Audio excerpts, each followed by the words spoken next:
The massive space station floated in the darkness like a silver jewel against the stars. Captain Jake Morrison looked out the window of his ship and felt his stomach twist with nerves. 3 years of talks between Earth and the galactic trade alliance had led to this moment. He was carrying humanity's first official gift to their new alien neighbors. "Captain, we're cleared for docking," said his pilot, Sam Rodriguez.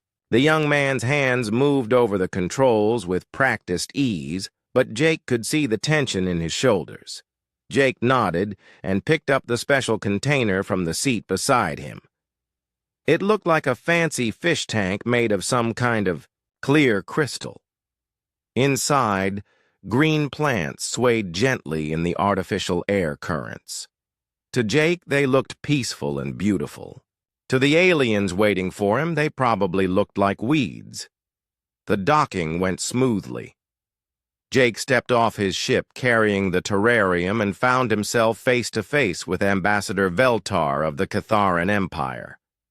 The alien was tall and thin, with gray skin that looked like leather and 4 arms that ended in sharp claws. His yellow eyes studied Jake with obvious dislike. "So," Veltar said in perfect English, his voice like gravel in a blender, "this is what humans consider worthy of the Alliance's attention." Jake forced himself to smile. "Ambassador, it's an honor to meet you. This gift represents something very special to our people." He held up the terrarium. "These are some of Earth's most peaceful life forms. We call them houseplants." Veltar's second pair of arms crossed over his chest. "Plants! You bring us plants!" "These aren't just any plants," Jake said, trying to keep his voice steady. "They've lived alongside humans for thousands of years. They clean our air, bring us peace, and ask for nothing in return except water and light." Around them, other Alliance members watched the exchange. Jake recognized a few species from the briefing materials. There were the blue-skinned hegemony workers with their large black eyes, and the insect-like Zephyrians clicking their mandibles, together in what might have been laughter or disgust. Veltar took the terrarium without ceremony. "How very primitive. But the Alliance appreciates Earth's gesture." The way he said it made it clear he thought humans were barely above animals. "If I may," interrupted a new voice. A human woman approached them, wearing the white coat of a scientist. "I'm Dr. Luna Hayes, xenobiologist for the Alliance. I'd be happy to study these specimens and provide a full report." Jake felt relieved to see another human face. "Dr. Hayes, these plants are really quite remarkable. The ivy here can grow in almost any condition. This spider plant produces baby plants on long stems. And this one," he pointed to a small plant, "with delicate leaves. We call the sensitive plant because it responds to touch." Dr. Hayes smiled and took the terrarium from Veltar. "Fascinating. I'll make sure they're properly cared for in our research lab." As they walked through the station's corridors, Jake noticed how the different alien species kept their distance from each other. The Catharans stayed in groups, their claws clicking on the metal floors. The hegemony workers moved in perfect formation, never speaking. The Zephyrians flew in short bursts from perch to perch, their wings creating tiny whirlwinds. "It's quite a mix here," Dr. Hayes said quietly. 17 different species working together. It's taken centuries to build this level of cooperation. They reached the research lab, a large room filled with equipment Jake didn't recognize. Dr. Hayes placed the terrarium on a central table under bright lights. "The plants should be comfortable here," she said. "Temperature and humidity are set to Earth normal." Jake watched as the plants seemed to settle into their new home. The ivies, leaves turned slightly toward the light. The spider plant's long stems moved gently in the air circulation. The sensitive plant's leaves opened wide, looking relaxed and content. "What exactly do these plants do?" asked Veltar, who had followed them to the lab. "They photosynthesize," Jake explained. "They take in carbon dioxide and release oxygen. They also filter toxins from the air. On Earth, we keep them in our homes and offices because they make the environment healthier." "And they're completely harmless?" Veltar's yellow eyes narrowed. "Completely," Jake assured him. "Humans have lived with plants like these for our entire history. Children play around them. People sleep in rooms with them. They're probably the safest life forms on our planet." Dr. Hayes was already setting up scanners around the terrarium. "I'll run a full biological analysis. Cell structure, genetic markers, chemical composition, everything. It should take a few days to get complete results." "See that you do," Veltar said. "The Alliance will want to know exactly what humans have brought into our space." As they left the lab, Jake felt a mix of hope and worry. The plants looked so small and innocent under the alien lights. He wondered if he'd made a mistake bringing them here. But the scientists back on Earth had insisted these particular specimens would be perfect ambassadors for their species. "Don't worry," Dr. Hayes said, as if reading his thoughts. "I'll take good care of them. Plants have always fascinated me, and I've never seen Earth varieties before." That night, Jake ate dinner alone in his ship's small galley. Through the porthole, he could see the research lab's lights still glowing. Dr. Hayes was working late, probably excited to study something new. He thought about Earth, so far away now, about the forests and gardens, the farms and parks, about how every human home had at least a few plants growing in pots on windowsills or tables. It was such a normal part of life that most people never really thought about it. But Jake had read the briefing reports. He knew that Earth was unusual among known worlds. Most planets had plant life, but nowhere else did plants and intelligent animals live so closely together. The scientists said it showed how peaceful and nurturing humans could be. He just hoped the aliens would see it that way too. In the research lab, Dr. Hayes made her final notes for the day. The plants looked healthy and were responding well to the artificial environment. She'd already noticed some interesting details. Their cellular structure was more complex than she'd expected. The root systems seemed unusually developed for potted plants. As she turned off the lights and headed for her quarters, she didn't notice the subtle way the ivy's tendrils had started to explore the edges of their container, or how the spider plant's babies had oriented themselves toward the lab's air vents. The sensitive plant's leaves remained open in the darkness, as if listening to something only it could hear. Dr. Luna Hayes arrived at her lab early the next morning with a cup of coffee and a sense of excitement. She had always loved studying new life forms, and the Earth plants were proving more interesting than she had expected. The first thing she noticed was how much the plants had grown overnight. The ivy had definitely gotten bigger. Its green leaves were broader, and its stems had stretched at least 2 inches longer. The spider plant had produced 3 new baby plants on hanging stems that hadn't been there yesterday. Even the sensitive plant looked fuller and healthier. "That's strange," Luna said to herself. She checked the environmental controls, but everything was normal. Temperature, humidity, light levels, all exactly the same as when she'd left. She made careful notes and took photos from every angle. Then she began her detailed scans. The equipment hummed quietly as it analyzed the plant's cellular structure, chemical composition, and genetic markers. While the machines worked, Luna watched the plants more closely. At first, she thought her eyes were playing tricks on her. but after an hour of observation, she was certain. The plants were moving, not just the normal swaying that plants do. This was different. When she moved to the left side of the terrarium, the ivy seemed to turn slightly toward her. When she stepped to the right, the spider plant's babies followed her movement.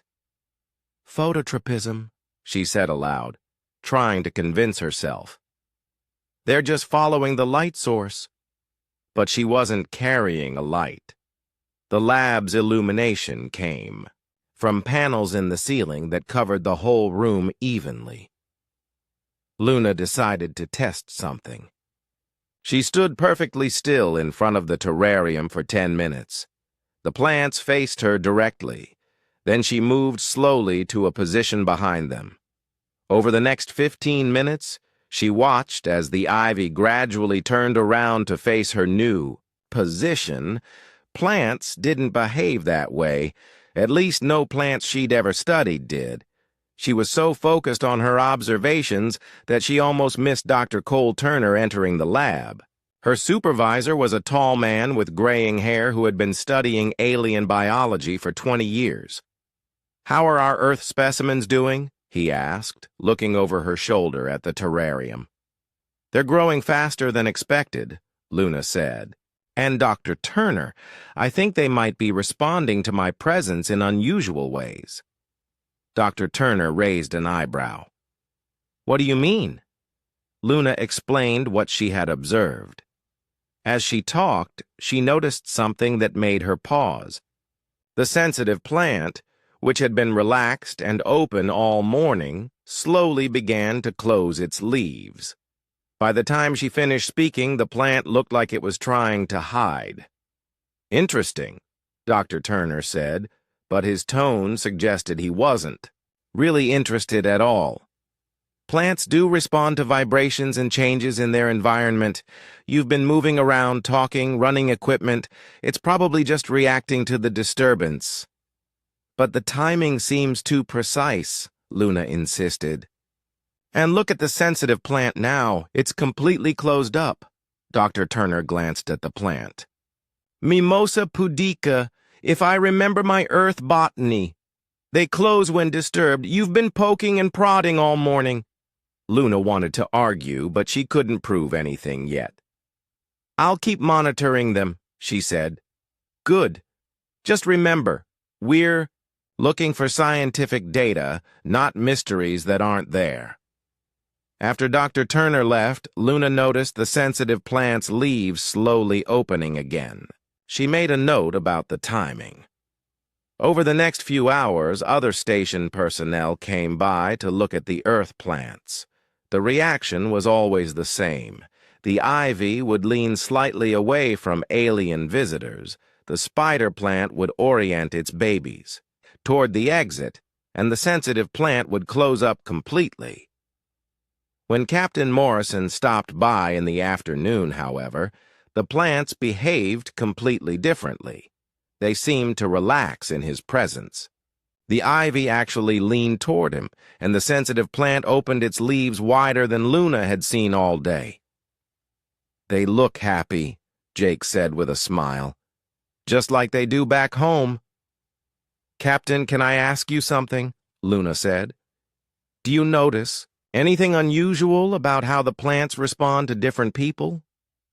Jake looked thoughtfully at the terrarium.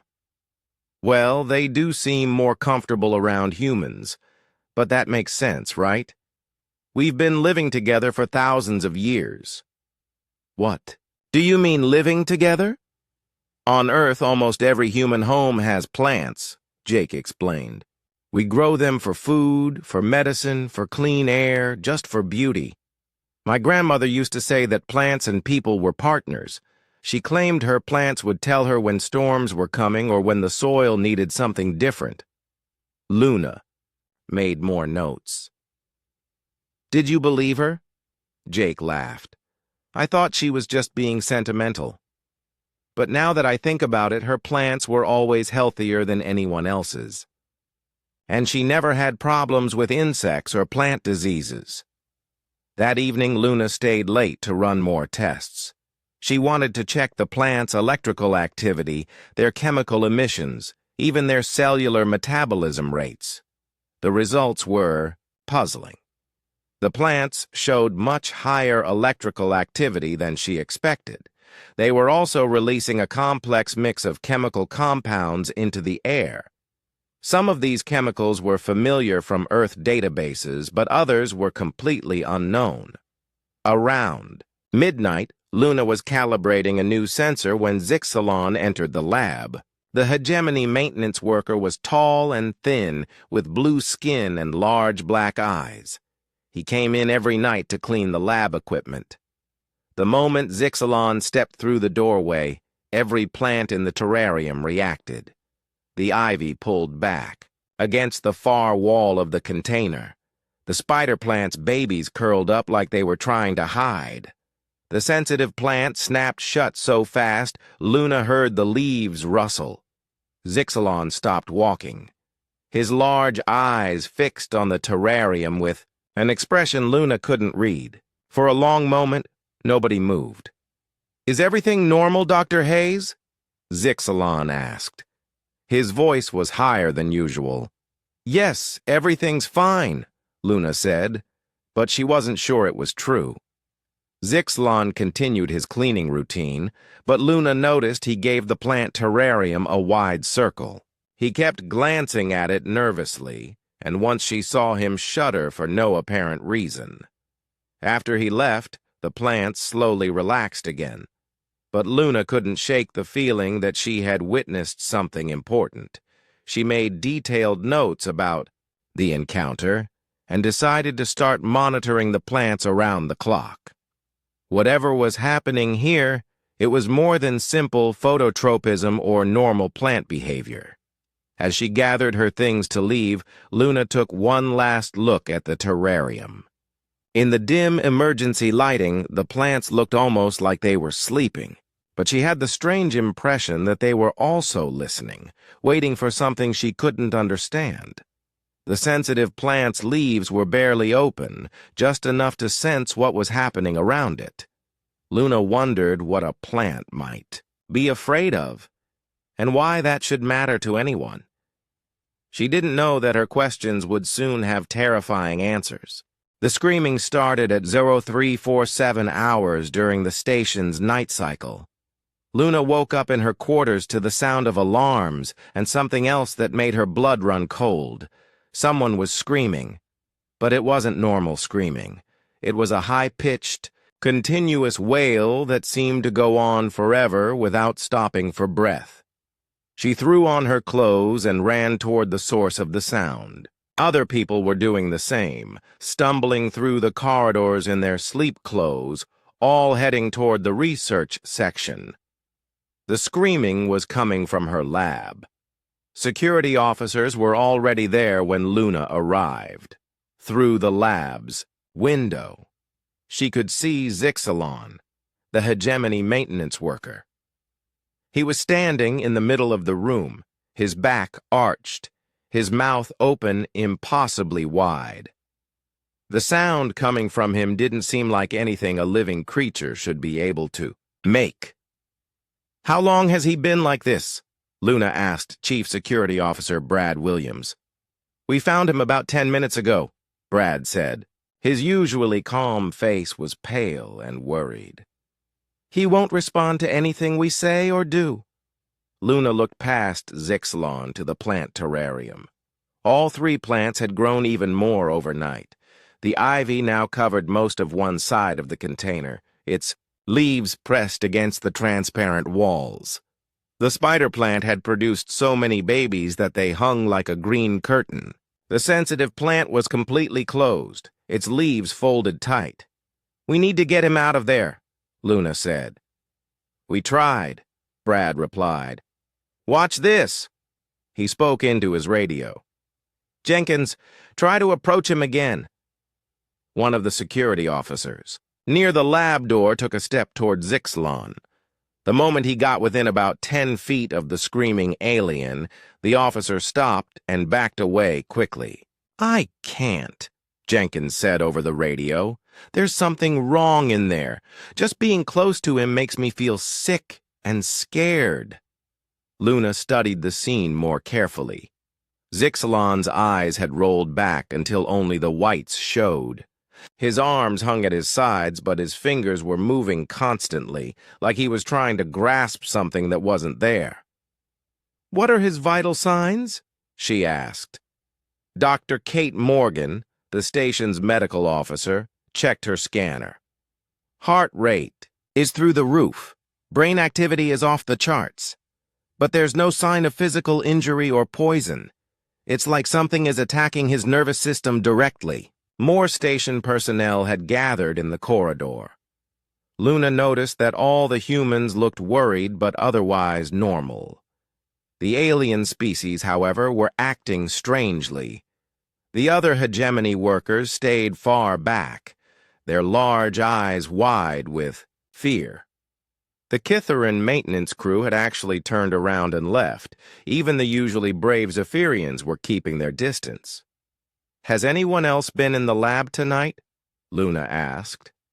"Just Zixalan," Brad said. "He was doing his normal cleaning. Routine?" Luna remembered how the plants had reacted to Zixalan the night before.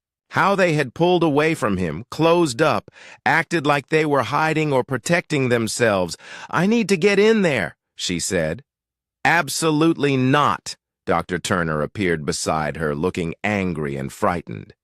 "We have no idea what's causing this. It could be some kind of contamination from those plants." "The plants aren't contaminated," Luna said. "They're healthy. I've been monitoring them constantly." "Then explain that." Turner pointed at Zixalan, who was still screaming. Luna didn't have an explanation, but she had an idea, and it scared her. "Let me try something," she said to Brad. "Let Captain Morrison come down here." "Why?" "Just trust me." 20 minutes later, Jake Morrison arrived, still putting on his uniform jacket. He took one look at the situation, and his face went pale. "What happened?" "We don't know," Luna said. "But I want to see if you can get closer to Zixalan than anyone else can." Jake looked at her like she was crazy. "Why would I be different?"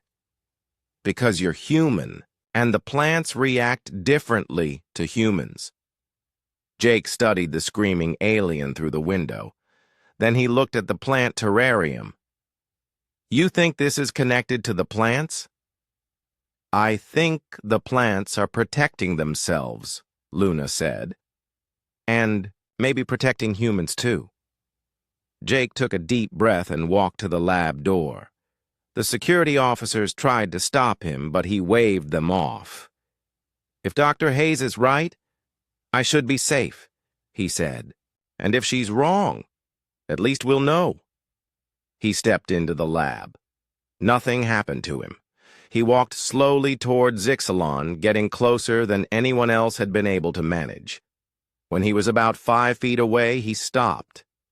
"The smell," Jake said over the radio. "There's a strong smell in here, like flowers but heavier, sweet but also bitter." Luna checked her sensors. "I'm reading elevated levels of organic compounds in the air, complex chemical mixtures." Jake carefully circled around Zixalan, staying just out of reach. "He's not responding to me at all. His eyes are completely rolled back. It's like he's trapped in his own mind." "Can you get to the plants?" Luna asked. Jake approached the terrarium. The moment he got close, the plants reacted dramatically. The ivy seemed to reach toward him. The spider plant's babies swayed in his direction. Most remarkably, the sensitive plant opened its leaves wide, looking more relaxed than Luna had seen it since arriving at the station. "They look normal," Jake reported. "Happy even, but they've grown a lot. The container is getting crowded." "Jake, I need you to get out of there now," Dr. Turner ordered. "This situation is too dangerous." But as Jake turned to leave, 2 more security officers ran up. to the lab entrance. "Dr. Turner," one of them called, "we have 3 more incidents. Maintenance worker in Section C, a cook in the galley, and one of the Zephyrian pilots, all showing the same symptoms." Luna felt her heart sink. Were they all near the research section recently? "The cook delivered food to the research level yesterday. The pilot was doing inspection flights around this part of the station, and the maintenance worker," he checked his notes, "was cleaning the air filtration system that serves this section." "The air system," Luna whispered. She grabbed her scanner and started checking the atmospheric readings throughout the lab. What she found made her hands shake. The chemical compounds the plants were releasing weren't staying in the lab. They were spreading through the station's ventilation system. "We need to seal this section immediately," she said to Brad. "The plants are releasing something into the air, and it's affecting non-human species." "What about humans?" Turner asked. Luna looked at Jake, who was still in the lab looking perfectly normal. Humans seemed to be immune. As they worked to seal the lab and contain the spread of the mysterious chemical, Luna couldn't stop thinking about what Jake's grandmother had said. That plants and humans were partners. She was beginning to think the old woman had understood, something that science was only now discovering. And if she was right, then these 3 innocent-looking plants weren't just Earth's ambassadors to the galaxy. They were Earth's soldiers, standing guard over humanity in a hostile universe. The screaming continued, echoing through the sealed lab like a warning that no one yet understood. By the next morning, panic had spread through the space station faster than the mysterious chemical compounds from Luna's lab. 6 alien crew members were now affected. They all showed the same symptoms: continuous screaming, rolled-back eyes, and complete unresponsiveness to any treatment. The medical bay had been converted into a containment area, but even there the victims had to be kept separated. When they were too close together, their screaming became synchronized, creating a sound so disturbing that even the human staff couldn't stand to be near them. Luna hadn't slept in 36 hours. She sat in the station's main conference room, surrounded by worried faces and the constant background noise of emergency communications. Every few minutes, new reports came in from other parts of the station. "The chemical signature is now detectable in sections A through G," reported Chief Engineer Pete Collins. "Whatever these plants are releasing, it's spreading faster than our air filtration can handle." Ambassador Veltar stood at the head of the table, his 4 arms crossed in obvious anger. "Dr. Hayes, you assured us these organisms were harmless." "They are harmless to humans," Luna said, fighting to keep her voice steady. "We never tested their effects on other species because we had no reason to think—" "You had no reason to think?" Veltar's yellow eyes flashed. "You brought biological weapons into Alliance space and you didn't test them?" "They're not weapons," Jake Morrison said firmly. He looked tired but determined. "On Earth, these plants grow in children's bedrooms. People sleep next to them every night. My ship has a small garden where the crew grows vegetables and flowers. Plants are part of human life." "Your human life," corrected Dr. Thane Voss, a Zephyrian scientist whose insect-like features made his emotions hard to read. "Perhaps that is the problem." Luna pulled up her latest sensor readings on the main screen. "I've been studying the data all night. The plants aren't releasing random chemicals. The compounds are targeted and specific. They only affect certain species, and the effects vary based on the aliens' biology and behavior patterns." "What do you mean?" asked Dr. Turner. "The hegemony workers were affected first and most severely. But hegemony culture is based on dominance and conquest. The Catharan maintenance crew left the area completely, but Catharans are natural predators. The Zephyrian pilot was affected, but Zephyrians are territorial and aggressive. Are you suggesting, Veltar said slowly, that these plants can somehow sense our intentions? Luna hesitated. It sounded crazy when said out loud. I think they can sense hostility. That's impossible, Dr. Turner said. Plants don't have nervous systems complex enough for that kind of analysis. Earth plants do, Jake said quietly. At least that's what we're learning. He activated his personal communicator and connected to his ship. Sam, patch me through to Earth Command, Priority Alpha. While they waited for the connection, Luna continued her analysis. There's something else. The chemical releases aren't random. They follow patterns that suggest intelligence. Complex decision-making.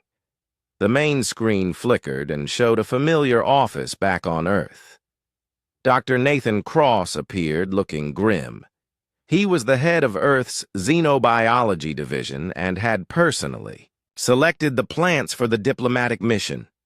Captain Morrison, we've been monitoring your situation, Dr. Cross said. How bad is it? 6 alien crew members are in some kind of catatonic state, Jake reported. Dr. Hayes believes the plants are releasing chemicals that affect non-human species. We need to know what we're dealing with. Dr. Cross was quiet for a long moment. When he spoke, his voice was heavy with something like regret. The plants you're carrying aren't just house plants, he said. They're part of something much larger. Something we've only recently begun to understand. What do you mean? Luna demanded. On Earth, all plant life is connected through underground. Root networks and chemical communication systems. We call it the Wood Wide Web. But it's more than just communication. It's a planetary consciousness that has been protecting humanity for thousands of years. The conference room fell silent except for the distant sound of screaming from the medical bay. That's impossible, Dr. Turner said. Is it? Dr. Cross pulled up images of Earth's forests and gardens. Every major human settlement on Earth is surrounded by dense plant life. Every human home contains multiple plant species. We've always thought this was because humans like nature, but recent studies suggest it's the other way around. The plants chose us.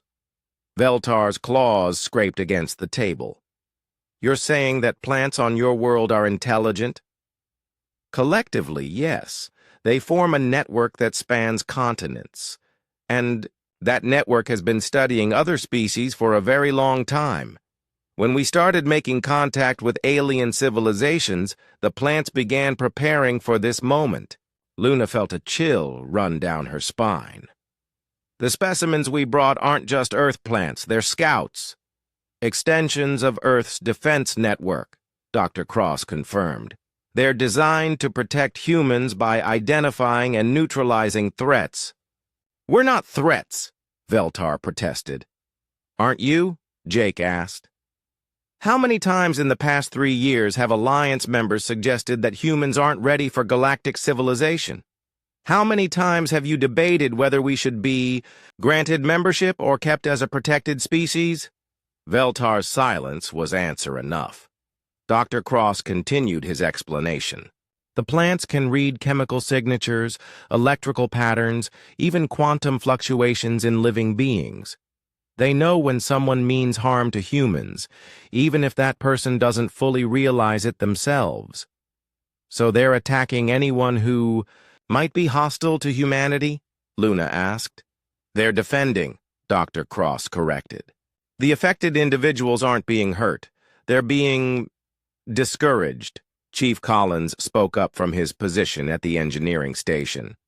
Dr. Cross, we need to know how to stop this.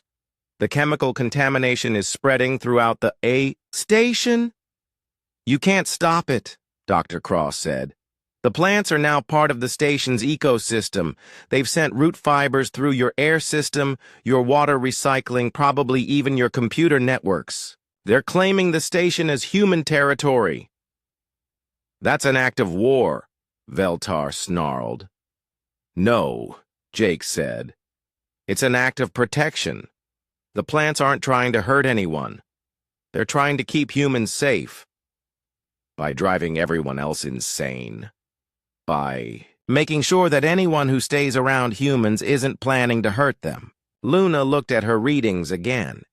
The chemical patterns were becoming more complex and more widespread, but they were also becoming more selective. The plants were learning, adapting their responses to different species and individuals. Dr. Cross, she said, what happens if we try to remove the plants? You can't. They're no longer just 3 plants in a container. They're a living extension of Earth's biosphere. Any attempt to destroy them will trigger defensive responses that could affect ships across several star systems. The reality of their situation began to sink in. The Alliance space station was now under the protection of Earth's plant network. Anyone who remained would have to prove they meant no harm to humanity. Veltar stared at the humans in the room with a mixture of fear and grudging respect. You've changed the balance of power in the galaxy. We've shared our greatest treasure, Jake replied, our partnership with the living world that raised us. Outside the conference room, the screaming continued, but Luna noticed something new in the sound. It was getting quieter, more controlled. The plants were learning to modulate their effects. They were becoming better at their job of protecting humanity among the stars. The emergency meeting with Earth Command continued as more disturbing details emerged. Dr. Nathan Cross had called in additional experts, and the main screen now showed a room full of Earth's top scientists, all looking grave and worried. How long have you known? Ambassador Veltar demanded, his yellow eyes fixed on Dr. Cross. We've suspected for about 50 years, Dr. Cross admitted, but we only had proof in the last decade. The breakthrough came when we started monitoring plant behavior during first contact with alien species. Dr. Maria Santos, Earth's leading botanist, leaned forward on the screen. Every time we encountered a new alien species, plants in the nearby area showed increased activity. Chemical emissions, electrical patterns, root growth, all changed dramatically. You've been testing us, Veltar said. It wasn't a question. The plants have been testing you, Dr. Cross corrected. We didn't even know it was happening at first, but when we analyzed the data, the pattern was clear. Plants were evaluating every alien species that came to Earth. Luna studied her readings from the station. The plants here are doing the same thing. They're analyzing everyone who comes near them. What kind of analysis? Asked Dr. Turner. Dr. Janet Kim, a specialist in plant communication, answered from the screen. Plants can detect stress hormones, aggressive pheromones, even brainwave, patterns that indicate hostile intent. They've been doing this for millions of years with animals on Earth. Predators, parasites, anything that might threaten the ecosystem. But humans are different, Dr. Santos continued. Somewhere in our evolutionary history, we formed a partnership with plant intelligence. They learned to recognize us as allies rather than threats. Jake leaned forward. That's why humans never developed the same aggressive instincts as other species. The plants were guiding our evolution. In a way, yes, Dr. Cross said. Human settlements always developed where plants were healthiest. Human agriculture focused on plants that wanted to work with us. Even our medicines came from plants that chose to help us heal. Chief Engineer Collins spoke up. Are you telling us that human civilization exists because plants allowed it? Human civilization exists because plants encouraged it, Dr. Kim corrected. They needed intelligent partners to help them spread beyond Earth, to survive in environments where they couldn't grow naturally. Luna felt pieces of the puzzle clicking together in her mind. That's why these plants are so adaptable. They're not just trying to survive in the station environment, they're trying to colonize it. Every human space mission carries plants, Dr. Santos confirmed. Food crops, air recyclers, even decorative flowers.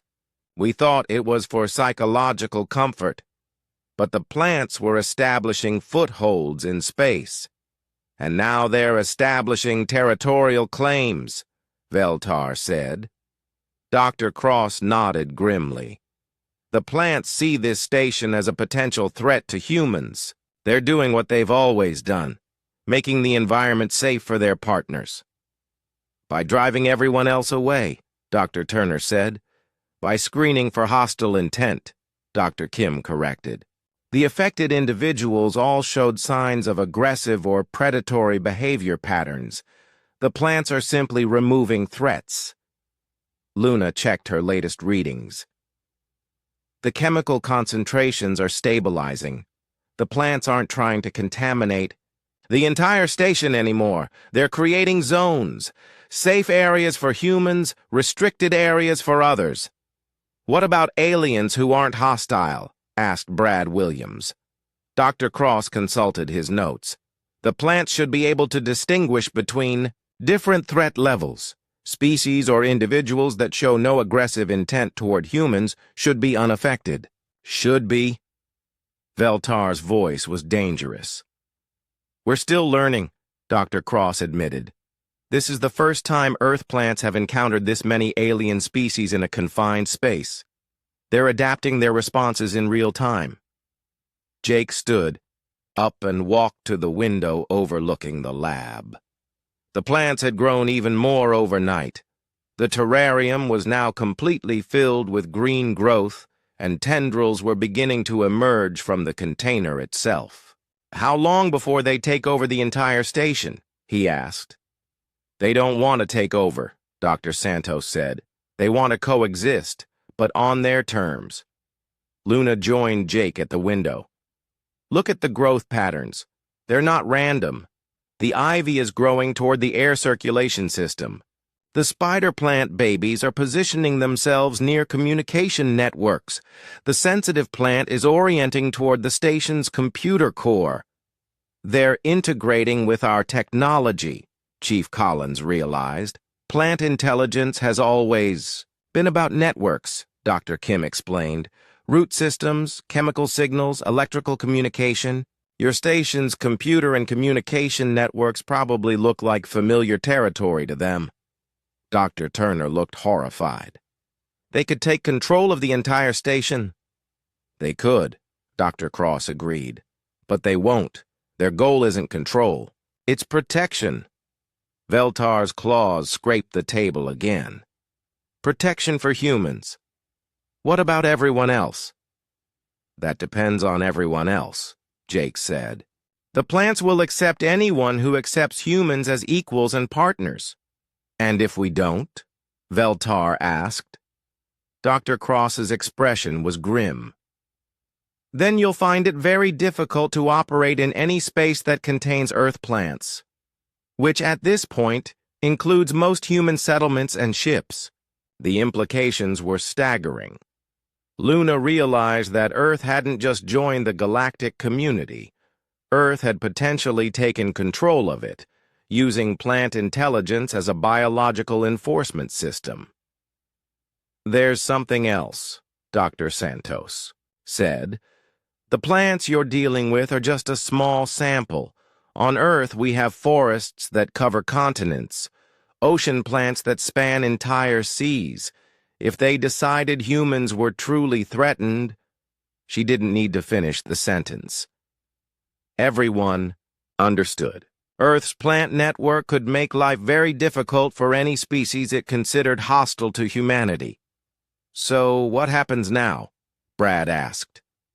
Dr. Cross looked around the screen at his fellow scientists. Now we learn to live together. The plants aren't going anywhere. They've claimed this station as part of Earth's territory. Anyone who wants to remain will need to prove they can coexist peacefully with humans. And if they can't, Veltar demanded, then they'll find themselves very uncomfortable until they leave, Jake said. Luna watched the plants through the window. They looked peaceful and content, just like houseplants back on Earth.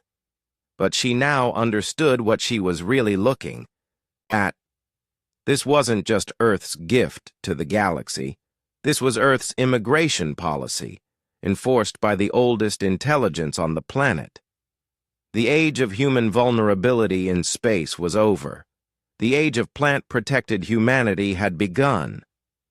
And judging by the continuing screams from the medical bay, not everyone was happy about the change. The situation spiraled out of control within hours of the revelation about Earth's plant network. 3 Alliance military ships had arrived at the station during the night, responding to Ambassador Veltar's emergency calls for help, but instead of solving the problem, their presence had made everything worse. Luna stood in the command center, watching the chaos unfold on multiple screens. The moment the first military ship had docked, alarms had started going off throughout the station. The plant's chemical emissions had increased dramatically, and the number of affected aliens had doubled. 63 crew members now showing symptoms, reported Dr. Kate Morgan from the medical bay, all from species with military or aggressive cultural backgrounds. On the main screen, Captain Rex Stone of the Alliance cruiser Retribution was shouting at anyone who would listen. "This is biological warfare. These humans have deployed weapons of mass destruction."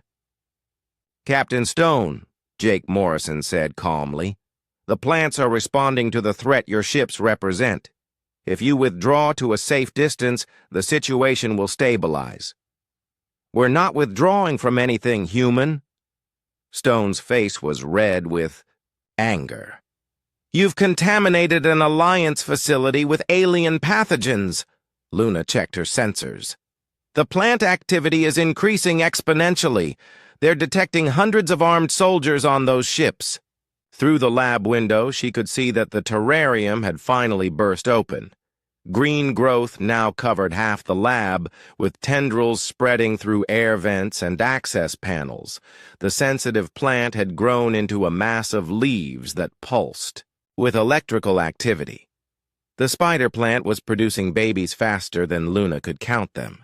The ivy had become a living wall that completely covered one side of the room. "Dr. Hayes," Dr. Turner called from his monitoring station, "I'm reading massive biochemical activity throughout the station. The plants aren't just in the lab anymore." Luna pulled up the station schematics. Green markers showed plant presence spreading through every major system. "They're in the water recycling, the air circulation, the computer networks, even the power distribution system." "How is that possible?" Veltar demanded. "Microscopic spores," Luna explained. "Root fibers smaller than human hair. They've been spreading since the moment we brought the plants aboard." Chief Collins spoke up from the engineering section. "The plants have integrated with our central computer. I'm seeing biological components in the data stream. They're not damaging anything, but they're monitoring everything." "Monitoring what?" Dr. Turner asked. "Communications, life support, security systems. It's like they're learning how the station works." Jake nodded grimly. "They're establishing themselves as part of the station's ecosystem, making sure they can protect any humans aboard." Captain Stone's voice crackled over the communication system. "I'm giving you 1 hour to remove those organisms from the station, or we'll remove them ourselves." "Captain," Dr. Cross's voice came, "from the still open connection to Earth, I strongly advise against any hostile action. The plants will interpret an attack on the station as an attack on humanity." "I don't care what these weeds think," Stone shouted. He cut the communication, but Luna's sensors immediately detected increased activity from the plants. The chemical emissions spiked, and new growth appeared throughout the station at visible speed. "He shouldn't have said that," Jake said quietly. "Said what?" Veltar asked. "He called them weeds. Plants understand much more language than most people realize. If to prove Jake's point, the lights in the command center flickered. When they stabilized, Luna saw that every screen in the room was showing the same image. A beautiful earth forest, with sunlight filtering through green leaves. "They're in our computer systems," Dr. Turner said, his voice shaking. "They're making a statement," Jake corrected, "showing us what they really are." The forest image was replaced by new pictures, vast networks of roots underground, chemical signals flowing between trees, millions of plants connected across continents, all working together as a single intelligence. Then the images changed again. This time they showed human cities, but Luna realized she was seeing them from the plant's perspective. Every building surrounded by gardens, every street lined with trees, every home filled with green life. "They're showing us the partnership," Luna said. "How humans and plants have always worked together." The final set of images was different. They showed alien worlds, barren and lifeless, worlds where intelligence had developed without plant partnership. Worlds where species had fought and conquered and destroyed until nothing green remained. "They're afraid," Jake said suddenly. "The plants are afraid that's what will happen to Earth if humans don't survive in space." "They're not just protecting us," Luna realized. "They're protecting their own future." The images faded, replaced by normal station displays, but the message was clear. Earth's plants saw their partnership with humanity as essential for their survival in the galaxy. "Dr. Hayes," Chief Collins called out, "I'm reading massive energy buildup in the plant biomass. Whatever they're planning, it's big." Luna's sensors showed electromagnetic activity throughout the station increasing rapidly. "They're charging themselves, building up electrical potential." "For what?" Veltar asked. Jake checked his communication device. "I'm getting reports from other Alliance stations. Ships passing through human space are reporting similar phenomena. Plants on colony worlds are showing the same activity patterns." "It's coordinated," Luna said in amazement. "They're all connected. Every Earth plant in space is part of the same network." Dr. Cross's voice came back over the communication system. "The plant network on Earth is fully active. We're seeing growth rates and chemical activity unlike anything in recorded history. They're preparing for something." "Preparing for what?"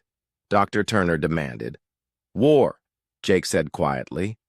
"They think humanity is under attack." Veltar's forearms spread wide in a gesture of frustration. "We're not attacking anyone. We're trying to contain a biological hazard." "Try explaining that to a planetary intelligence that spent millions of years protecting its chosen species," Jake replied. DT. Lights flickered again, and this time they didn't stabilize. Throughout the station, systems began shutting down and restarting. Life support, artificial gravity, even the basic air circulation systems were cycling on and off. "They're taking control," Chief Collins reported. "The plants have override access to everything." Luna watched her readings with growing alarm. "The chemical concentrations are reaching toxic levels for most alien species. If this continues, every non-human on the station will be affected." "How long do we have?" Veltar asked. "Maybe an hour before the atmosphere becomes unbreathable for you," Luna said. Through the command center's windows, they could see Captain Stone's ships moving into attack position. But they could also see something else. Green growth was appearing on the hull of the station, spreading across the metal surface like living circuits. "The plants are armor-plating the station," Jake observed. "With what?" Dr. Turner asked. "With themselves. They're creating a living shield." Luna realized that humanity had crossed a line they couldn't uncross.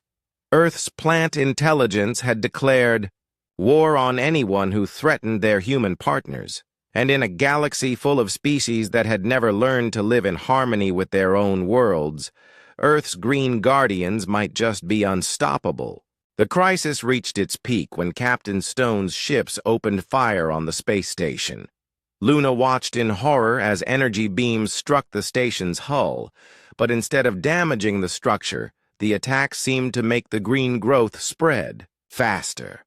Where the weapons hit, the plant coating grew thicker and brighter, pulsing with bioluminescent patterns.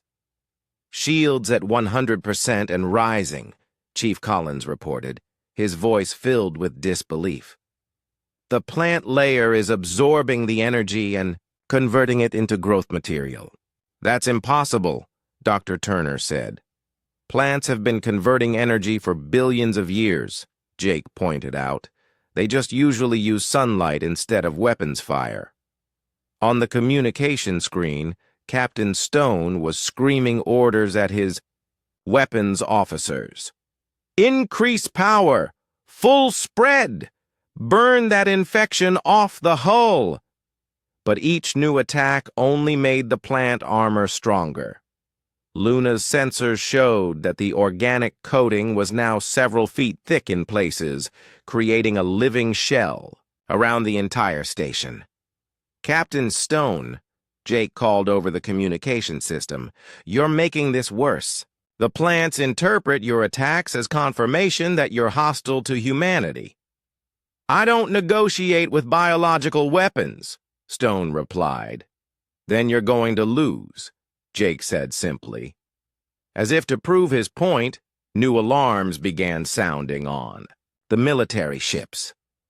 Luna could see the panic on Stone's face as his officers reported systems failures throughout his fleet. "Sir, we're reading massive spore infiltration in our air systems," one officer reported.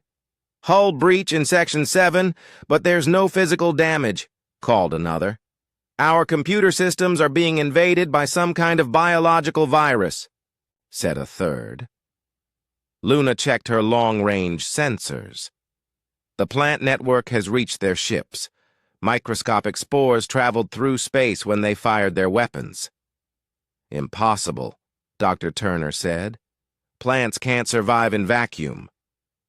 "Earth plants can do a lot of things we thought were impossible," Luna replied. On the military ships, crew members were beginning to show the same symptoms as the affected station personnel. But this time, the effects were spreading much faster. "They're learning," Jake observed. "The plants are getting better at this." Dr. Cross's voice came over the communication system from Earth. "The plant network has classified Captain Stone's fleet as a hostile invasion force. They're responding accordingly." "What does that mean?" Veltar demanded. "It means every Earth plant in this sector of space is now focused on neutralizing the threat to humanity," Dr. Cross replied. Luna's sensors were picking up activity from ships throughout the local area. Human vessels that had been traveling through nearby systems were reporting sudden plant growth in their hydroponic gardens and life support systems. "They're turning every human ship into a weapon," she realized. "Not a weapon," Jake corrected. "A defender." Captain Stone's ships were now in full retreat, but the damage was done. Reports were coming in from across Alliance space as the plant network's response spread to every location with Earth-origin vegetation. "Trade stations are reporting system infiltrations," Veltar said, reading from his communication device. "Colony worlds with human populations are seeing massive plant growth. Even diplomatic facilities are affected." "The plants see this as a galaxy-wide threat," Dr. Cross explained. "One attack on humans means all humans are in danger." Luna watched her readings with growing amazement.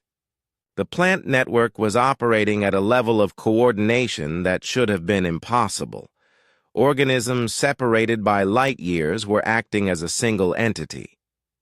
"How are they communicating across space?" she asked. "Quantum entanglement," Dr. Cross replied. "We think the plants use quantum properties in their cellular structure to maintain instantaneous communication across any distance." "You think?" Veltar's voice was dangerously quiet. "We're still learning about our own planet's capabilities," Dr. Cross admitted. The truth was becoming clear to everyone in the command center. Humanity hadn't just joined the galactic community. They had brought along a planetary intelligence that was now reshaping the balance of power throughout known space. "What are your demands?" Veltar asked finally. Jake looked surprised. "Demands?" "To make this stop." "What does humanity want?" "We don't want anything," Jake said. "We never wanted this to happen." "But the plants want something," Luna said, studying her data. "They're not just defending randomly, they're making strategic choices." She pulled up the pattern of plant activity across Alliance space. "Look at this. They're not affecting trade routes or scientific missions, only military installations and aggressive species. They're reshaping galactic politics," Veltar realized. Dr. Cross confirmed this from Earth. "The plant network is enforcing a new set of rules. No hostile actions toward humans, no military threats in human space, no attempts to limit human expansion or development." "And if we don't agree to these rules?" Veltar asked. "Then you'll find it very difficult to operate in any part of space that contains Earth plants," Jake said, "which is now most of the inhabited galaxy." The communication screen showed Captain Stone's ships limping away from the battle. His crew was completely incapacitated by plant-induced psychological effects, and his vessels were barely functional. "The plants aren't trying to hurt anyone," Luna observed. "They're just making it impossible for hostile species to function around humans." "Biological enforcement," Dr. Turner said. "Partnership enforcement," Jake corrected. Veltar studied the humans, in the room with a new expression. It wasn't quite fear, but it was definitely respect. "Your species has changed the fundamental nature of galactic civilization," he said. "Our species learned to work with nature instead of fighting it," Jake replied. "Maybe it's time the rest of the galaxy learned the same lesson." Luna checked her readings from the station. The plant growth had stabilized, but the affected areas were now completely under plant control. Life support, security, communications, all were operating under biological oversight. "The station is now effectively human territory," she announced. "What about the Alliance crew?" Veltar asked. "Anyone who can accept human partnership will be allowed to stay," Jake said. "Anyone who can't will find the environment increasingly uncomfortable until they choose to leave." "And if we refuse to accept this situation?" Jake looked out at the plant-covered hull of the station. "Then you'll be fighting a war against every garden, every forest, every blade of grass that humanity has ever touched." The implications were staggering. Earth's plant network had effectively given humanity control over galactic politics without firing a single shot or making a single threat. All they had done was share their oldest friendship with the stars. And now the galaxy would have to decide whether to accept humanity's green guardians or find themselves locked out of an increasingly plant-controlled universe. The screaming from the medical bay had finally stopped, but the silence was somehow more ominous than the noise had been. The plants were done making warnings. Now they were making policy.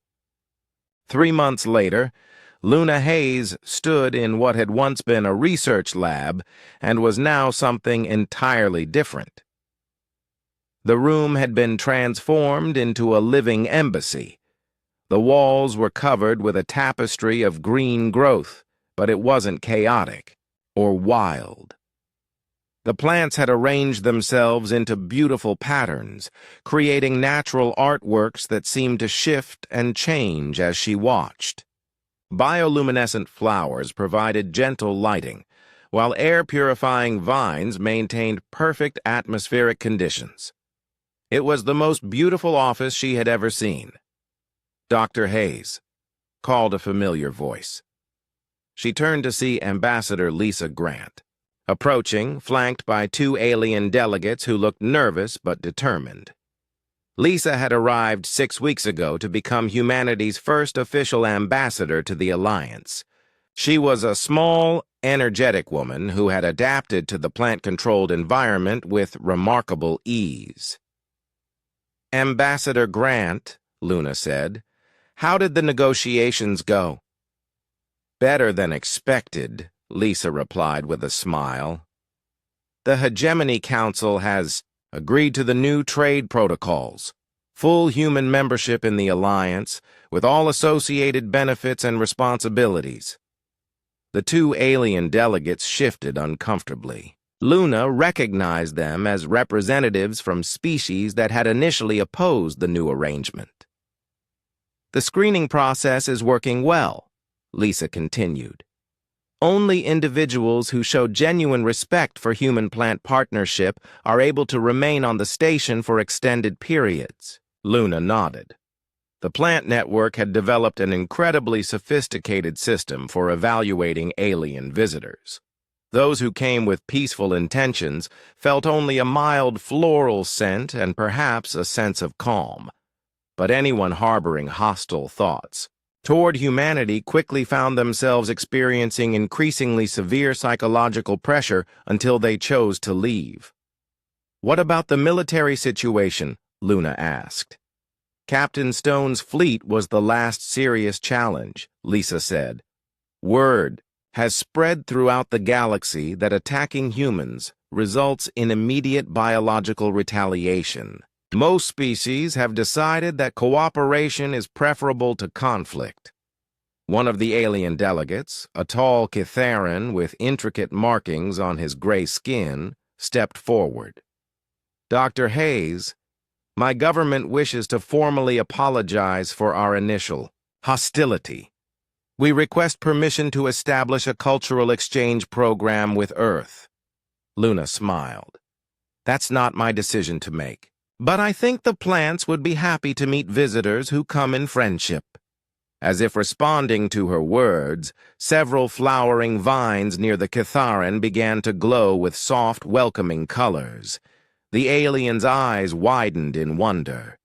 "They're beautiful," he said softly. "They like you too," Luna replied. The transformation of the space station had been remarkable to watch. What had begun as a sterile, functional facility had become a thriving ecosystem where technology and biology worked in perfect harmony. The plants hadn't replaced the station's systems. They had enhanced them. Life support was now more efficient than ever, with plants providing redundant air and water purification. Computer systems operated faster and more reliably with biological components integrated into their circuits. Even the food was better, grown in hydroponic gardens that seemed to know exactly what nutrients each species needed. "Any word from Captain Morrison?" Luna asked. "Jake's doing well," Lisa said. "His ship has become a mobile embassy, carrying plant specimens to human colonies throughout the sector. Every new settlement gets its own guardian network." Luna walked to the window that looked out into space. The view was spectacular. The station's hull was now covered with a garden that somehow thrived in vacuum, creating patterns of light and color that could be seen from great distances. It had become a landmark, a symbol of humanity's unique place in the galaxy. "Sometimes I wonder if we've lost our independence," she said. "Have we?" Lisa asked. "Or have we gained the universe's most powerful allies?" Luna considered this. The plants didn't control humans in any obvious way. They didn't give orders or make demands. But their presence had certainly changed how humanity related to the rest of the galaxy. Dr. Hayes called Chief Engineer Pete Collins as he entered the embassy chamber. We just received a communication from the Outer Rim. 3 new species want to apply for Alliance membership, and they're specifically requesting to meet with human representatives. Why? Lisa asked. Because they've heard that human space is the safest in the galaxy, Pete replied. Pirates won't attack human ships, aggressive species won't invade human colonies, and trade disputes somehow resolve themselves peacefully. When humans are involved, Luna laughed, because the plants make it impossible for anyone to maintain hostile intentions around us. The galaxy is becoming more peaceful, Lisa observed. Crime rates are down wherever humans establish settlements. Even wars between other species tend to end quickly when they spread into human space. Through the window, Luna could see ships from dozens of different species docking at the station. The initial fear and hostility had been replaced by curiosity and respect. The plants had created a zone of enforced peace that was attracting visitors from across the galaxy. Have you heard the latest reports from Earth? Pete asked. What now? Luna said. The rainforests are expanding. Ocean plant life is spreading to new areas. Even the polar regions are showing increased vegetation. It's like the entire planet is energizing itself. Preparing for something, Lisa added thoughtfully. Luna nodded. The plant network on Earth was growing stronger and more active every day. Some scientists theorized that the plants were preparing to seed other worlds, using humanity as their partners in galactic expansion. Dr. Cross thinks we're seeing the beginning of a new phase of evolution, she said, not just for humans, but for Earth's entire biosphere. A soft chime indicated an incoming priority message. Lisa activated her communication device, and Dr. Cross appeared on the screen. Ambassador Grant, we have interesting news from the deep space monitoring stations, he said. We're detecting plant-like signals from previously unknown star systems, systems that have never had contact with Earth. What kind of signals? Luna asked. Quantum communication patterns identical to those used by Earth's plant network. We think we may have found other worlds where plant intelligence evolved independently. The implications were staggering. If plant intelligence existed on other worlds, humanity might not be unique after all. They might be part of a larger community of plant-partnered species. Are we making contact? Lisa asked. The plants are, Dr. Cross replied. Earth's network began communicating with these unknown intelligences 3 days ago. We're not sure what they're discussing, but the communication is continuous and complex. Luna felt a thrill of excitement mixed with apprehension. We might not be alone in our partnership with plant intelligence. Or, Lisa said quietly, we might be about to meet our teachers. As they watched, the garden covering the station's hull began to pulse with new patterns of light, complex rhythmic flashes that looked almost like a language. They're talking to someone, Pete observed. Luna checked her instruments. The quantum communication patterns were unlike anything she had seen before. The plants weren't just sending signals. They were engaged in what appeared to be complex negotiations. Dr. Cross, she called. What do you think they're discussing? Unknown. But the traffic patterns suggest they're sharing information, technical data, possibly even cultural exchange. Through the window, Luna could see that other human ships in the area were showing similar light patterns on their plant-covered hulls. The entire network was participating in this mysterious conversation. Whatever happens next, Lisa said, humanity is no longer just Earth's children wandering alone in space. No, Luna agreed. We're part of something much larger. The lights on the station's hull pulsed brighter, and Luna had the distinct feeling that they were on the verge of a discovery that would change everything once again. Humanity had brought the galaxy a gift that seemed simple: 3 plants in a crystal container. But that gift had revealed a universe where intelligence took forms that most species had never imagined, where partnership was more powerful than conquest, and where the gentle green guardians of Earth were just the beginning of something wonderful and strange. The screams had long since stopped. Now there was only the quiet rustle of leaves in artificial wind, and the soft whisper of a billion plants dreaming of the stars.